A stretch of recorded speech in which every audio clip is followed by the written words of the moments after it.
So guys, in today's video we're going to be talking about my straight hair routine, what my wash day looks like as a straight haired natural, because obviously that has changed from when I was wearing my hair curly to now where I'm wearing my hair straight. By the way guys, if my makeup looks off, don't drag me in the comments, okay? Doing your makeup for the camera is so different to doing your makeup for yourself. In my last video my camera wasn't focusing properly, and it's because it was in manual focus mode. So first things first guys, I want to mention that for my product I decided to use the exact same products for a year. As I started my straight hair journey, I said I'm gonna use the same products that I know my hair likes and that work for my hair. Start experimenting after I feel like my hair, I've gotten used to my straight hair routine and I know what my hair likes. So the first thing I always start before any single wash day is Olaplex number 0. Because I already implemented bond builders in my curly hair routine, I feel like this part hasn't changed. Olaplex number 0 is the strongest Olaplex treatment. It has the highest concentration of their patented bond building ingredient, and I use this every single wash day. Now if you guys haven't watched my video explaining how Olaplex, I've got loads of videos on Olaplex explaining how Olaplex works,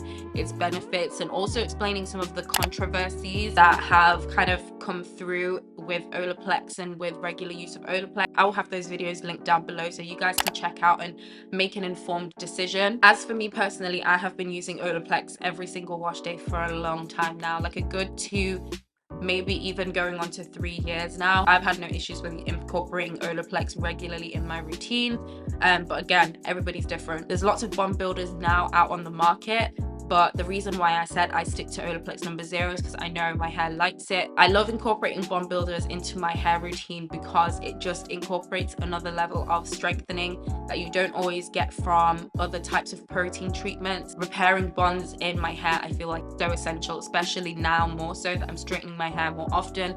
Those bonds are constantly being broken. One thing that I should also mention, that before I apply Olaplex, actually I'll deep oil my hair. So I always apply oil to the ends of my hair, and I always apply oil as a pre-poo. I make my own oil mixture just because I find it's 1, the most cost-effective way for me, and 2, just the most effective way for my hair because I get to pick what oils I put into my hair. I use jojoba oil as the carrier oil.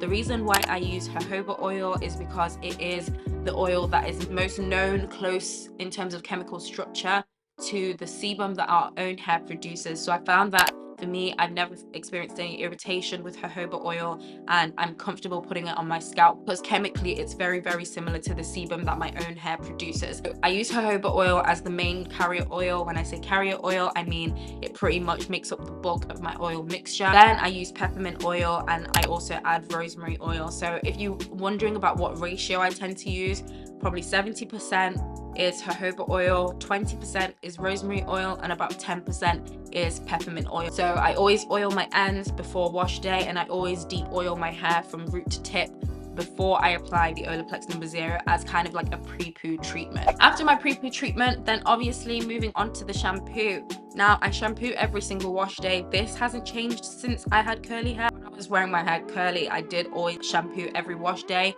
I never did like co-washes or anything like that. It just wasn't for me. So I always use the shampoo. The type of shampoo that I have started to use now though has changed because 1, I use the Keracare Hydrating Detangling Shampoo. I think that's what it's called. So I use that shampoo, 1, because it has keratin in it. So the Keracare line brand has keratin in it.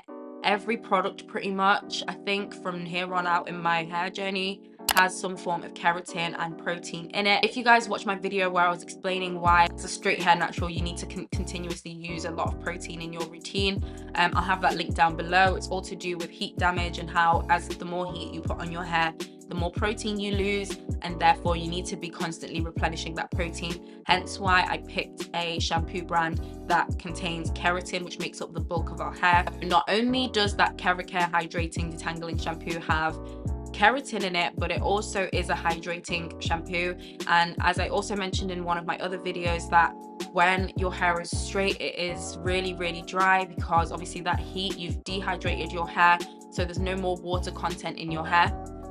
Oh, sorry about that. So yes, I also make sure that it's a hydrating shampoo because it helps for hydration to penetrate deeper into my hair strands and deeper into the cortex of my hair, which my hair needs, especially after it's gone 2-3 weeks without a wash day, without any sort of like water being penetrated into my hair strands. A hydrating shampoo really helps to get that process of hydration going. That's why the two main constituents of my shampoo are 1, keratin or some form of protein, and 2, hydrating. Instead of what I used to previously reach for was moisturizing shampoos. Because I was consistently washing my hair, I felt like hydration was never an issue for me when I had curly hair. I was constantly hydrating my hair, constantly doing wash days.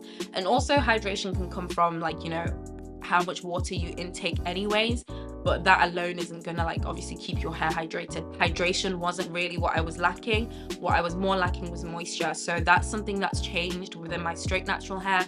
I now reach for more hydrating products than I do moisturizing products, because if you don't know the difference, just as a top line, I don't like to go into too much detail about, because I feel like I've already, for those of you who watch pretty much all my videos, you'll already know that moisture refers to the surface of the hair, refers to butters, oils, creams on the surface of your hair to lock that moisture in, and hydration refers to kind of like the more deeper strands in your hair. So, and then also in terms of the conditioner that I use, I then also use the matching conditioner, which is the Keracare Humecto conditioner. Again, it's hydrating products. They contain humectants, that's why it's called Humecto, and they draw moisture into the air, like they bring that water into your hair, and then the surfactants help to draw it deeper into your hair strand. Now, the deep conditioners that I have been using, I have been alternating between 2 deep conditioners, and I'm going to continue to alternate between these 2 deep conditioners. The first one is the Joico K-Pack Hydrating Treatment. Again, hydrating, no surprises there. K-Pack, keratin,